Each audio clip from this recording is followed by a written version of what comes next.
खुलुमबाय लोगोफोर, गोजोन फुंबिलि बयनिसिमबो। नोंथांमोनखौ डियार ब्रह्म चेनेलाव आरो फिन खेबसेबाव बयखौबो बरायनाय जाबाय। आं दिनै नोंथांमोननि सिगाङाव आरोबाव माखासे गोदान खौरां लानानै फैबावलायबाय। आसा खालामो नोंथांमोनहा खौरांखौ खोनासंनानै मोजां मोनगोन। गिबि खौराङावनो दङ आसामनि दरंआव नंखाय सिनायथिजों टेट आनजादाव प्रक्सि खालामनो नाजानाय फोरोंगिरिखौ हमदों। दलगावनि सोरखारि हिनजावसा गोजौ फरायसालियाव महर सोलायनायनि मोनसे जाथाय सोराङाव फैदों, जेराव दलगावनि भाल्ल पाटेल एइचएस फरायसालिनि फोरोंगिरि सादेक आलीआ 19 जानुवारियाव थगायसुला फोरमानलाइफोर बाहायनानै टेट काम थिसननाय आनजादाव नुजाथिनो नाजादोंमोन। सादेक आलीआ आनजादनि थाखाय मोननै गुबुन गुबुन सिनायथिनि सिङाव आर'जलाइ होदोंमोन।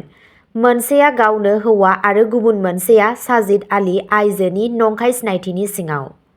बिथाङा गावनि बिसि साजिदा बेगमखौ हेफाजाब होनो थाखाय साजिद आलीनि नंखाय आइडि आरो एडमिट कार्डखौ बाहायदोंमोन, मानोना बिसोरनि आनजादनि मासिफोरा खाथिमोन। बबेखानि आनजादाव जिरायनायनि सिगांनो सादेक आलीखौ हमनाय जादोंमोन। बिबानगिरिफोरा बिथांखौ हमदोंमोन आरो पुलिसआ बिथांनि बेरेखायै मोनसे केस रेजिस्टार खालामदों। नैथि खौराङाव दङ आसामनि धुबुरीआव हमजाबाय वान्टेड जिहादी। अपारेशन प्रघातनि सिङाव मोनसे जाफुंसारनाय। स्पेशेल टास्क फर्स एसटिएफ आसामआ 19 जानुवारि खालि मौलबादी आरो मुलुगनां उदखारि हाबाफारिफोराव लोब्बा थानायनि दायाव सासे मस्ट वान्टेड जिहादी आरो इस्लामिक उग्रबादी जाहिर आलीखौ खायो। बाहेर आली एस केनि फिसाज्ला जाहिर आलीआ आसामनि धुबुरी जिल्लानि बिलासिपारानि कुरिगाव पन्डित 2 गामिनि थागिबि। एसटिएफ आसाम पुलिस थानानि केस नं 21/2024 खौ नायबिजिरनाय समाव बिबानगिरिफोरा सिगाङाव बांलादेशनि नोगोरारिफोरजों लोगोसे सा 12 सुबुंफोरखौ उग्रबादी हाबाफारिफोराव लोब्बा थानायनि थाखाय खादोंमोन। अपारेशननि समाव एसटिएफआ हमजानाय सुबुंफोरनि आखाइनिफ्राय गोबां बिबांनि हाथियार, गुलि बारुद, बेरफ्रुग्रा बेसाद, मबाइल फन आरो बायदि रोखोमनि दाय गोनां फोरमानलाइफोरबो जब्द खालामदोंमोन।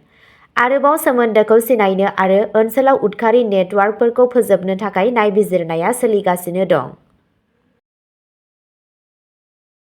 थामथि खौराङाव दङ आसामनि उमरांस' खैला खनियाव खहा जानांनाय नखरफोरनो 10 लाख रां अनसुंथाइ गथायना होबाय।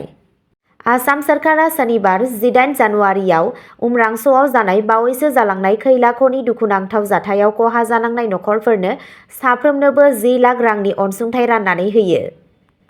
बे रांखौ खनि आरो खनिज मन्थ्रि कौशिक रायआ गथायदोंमोन। थैनाय 4 खहा जानांनाय सुबुंफोरनि नखरनो चेकफोरखौ गथायनाय जादों। दैबाना जानाय खनि गुदुंफोराव थाबथानानै थानाय गुबुन 7 नखरफोराबो फोसावनाय खहा सुफुंनायनि बाहागो महरै साफ्रोमनोबो 6 लाख रां मोनदोंमोन। आद्रा थानाय 4 लाख रांखौ उनाव होनाय जागोन। रायआ दुखु मोननाय नखरफोरनिसिम दुखु फोरमायो। बे दुखुनांथाव जाथाया जोबोद दुखुनांथाव, बबेखानि जेबो खहा सुफुंनाया गोमालांनाय जिउनि बेसेनजों गोरोबनो हाया। बेयो नखरफोरखौ मदद होनो आरो जोंनि खौसेथिखौ दिन्थिनो थाखाय मोनसे फिसा आगान। मन्थ्रिया बेखौबो फोरमायदोंमोन दि खनियाव दै दिहुन्नायनि नाजानाया सोलिगासिनो दं, जेराव सानफ्रोमबो 1 कौटि लिटारसो दै दिहुन्नाय जायो। बबेखानि खनि गुदुंफोरनि सिङाव गोबां बिबांनि दै थायो, जायनि जाहोनाव मोनफिननो नाजानायाव गोबाव जायो। बृहस्पतिबाराव उमरांस' पुलिस थानायाव खुंजानाय हाबाफारियाव सा काछार हिल्स गावखुंथाय गौथुमनि गाहाय मावफुं सोद्रोमा सिएम देबलाल गरलचायाबो बाहागो लादोंमोन। ब्रैथि खौराङाव दङ ट्राफिक सिफायग्रानिफ्राय घुस लानाय हमगार्डखौ हमदों।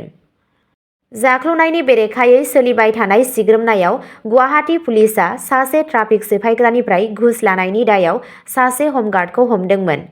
मावख'आरि रिपर्टफोरा रबिबाराव रोखा खालामो। दायनिगिरि लीलाधर दासखौ ट्रेफिक नेमफोरखौ सिफायग्रा सासे सुबुंनिफ्राय 500 रां घुस लानाय समाव हमनाय जादोंमोन।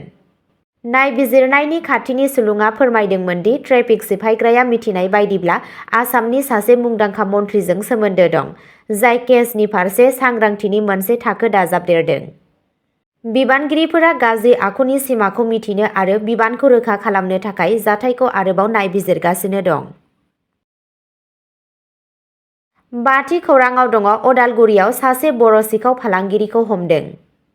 उदालगुरि हाग्रा बिफाना आन्दोनि सुलुंनि बिथायाव सिग्रोमनानै सासे हाग्रानि मानसिजों लोगोसे सिखाव फालांगिरिखौ खानो हायो। उदालगुरि धनस्री हाग्रा खोन्दोनि मोनसे हानजाया पुलिसनि हेफाजाबाव सनिबारखालि दैफां चकआव सिग्रोमदोंमोन आरो बनारुखौ जब्द खालामदोंमोन आरो सासे सिखाव फालांगिरिखौ हमदोंमोन। मख'जाथावदि हमजानाय सिखाव फालांगिरिखौ दिनेश बसुमतारी होनना सिनायथि होदों। साब्रै गुबुन सिखाव फालांगिरिफोरा पुलिसखौ जाथाय जायगायाव नुनानै खारखोमा लांनो हादोंमोन, नाथाय हाग्रा बिफाननि हानजाया गंनै स्कुटि जब्द खालामनायाव जाफुंसार जादोंमोन। जब्द खालामनाय लिरथाया 8 किल'ग्रामसो जागोन। बे जाथायजों सोमोन्दो थानाय मोनसे केस रेजिस्टार खालामनाय जादोंमोन आरो हाग्रा बिफाना हमजानाय सिखाव फालांगिरिखौ जोबथेसालियाव दैथायहरनाय जाबाय। आरोबाव नायबिजिरनाया सोलिगासिनो। 6थि खौराङाव दङ बिहारनि काटिहारआव नाव जाब्रबथायाव 3 सुबुंनि जिउ खहा, 4 गोमानानै दं।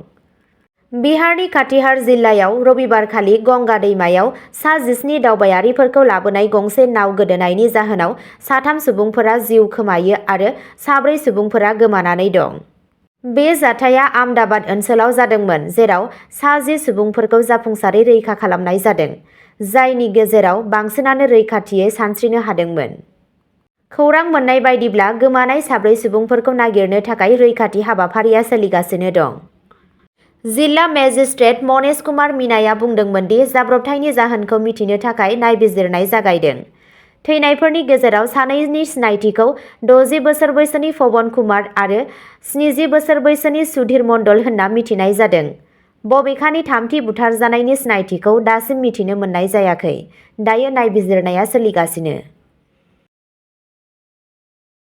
7थि खौराङाव दङ मरिगावआव पुलिसनि सिग्रोमनायाव 5 लाख रांनि फेग्रा मुवा, नोगोद रां जब्द।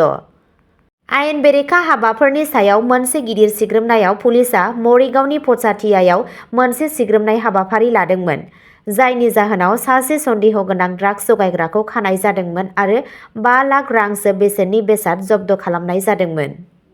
अपारेशननि फिथाय महरै गोबां बिबांनि फेग्रा मुवा, गुबुन हादोरारि जौ, दै पाम्प, फिथलाइनि बेसादफोर, नोगोद 29,000 रां आरो गं 20 मबाइल फनफोर जब्द खालामनाय जादोंमोन। हमजानाय सुबुंनि सिनायथिखौ सुभाष पाटर होनना मिथिनाय जादों, जायखौ जगायनाय नेटवर्कनि सासे गाहाय गेलेगिरि होनना फोथायनाय जायो। बिबानगिरिफोरा रोखा खालामबाय दि आरोबाव सोमोन्दो आरो आयेन बेरेखा अपारेशननि सिमाखौ मिथिनो थाखाय नायबिजिरनाया सोलिगासिनो दं। अब्ला दिनैनि खौराङा एसेनोसै। जाय बिथांमोनहा सानसेनि फानजामुथिखौ नायनानै मोजां मोनो, स्क्रिनाव होनाय चेनेल बड' इनफ' पइन्टआव थांनानै नायहैनो हागोन। चेनेलनि लिंकखौ डेस्क्रिप्शनाव होनाय जादों। गोजोन्थों।